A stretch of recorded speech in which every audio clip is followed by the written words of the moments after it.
সালাতে দোয়া কবুল হয়। সালাতে দোয়া কবুলের 3 জায়গা। একটা হচ্ছে তাকবীরে তাহরিমার পরে আমরা সানা পড়ি না, আমরা তো একটা পড়ি।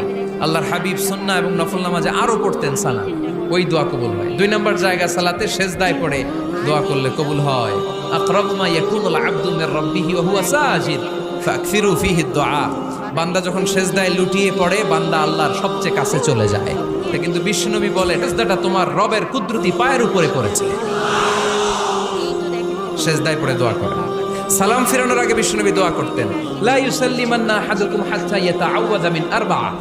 আল্লাহর হাবিব বললেন 4 জিনিস থেকে পানাহানা আছে আমার উম্মত যেন সালাম না ফিরায়। তারা যেন পড়ে আল্লাহুম্মা ইন্নী আউযু বিকা মিন আযাবিল কবর, আউযু বিকা মিন আযাবি জাহান্নাম, আউযু বিকা মিন ফিতনাতিল মাহইয়া ওয়াল মামাত, আউযু বিকা মিন ফিতনাতিল মাসিহিদ দাজ্জাল।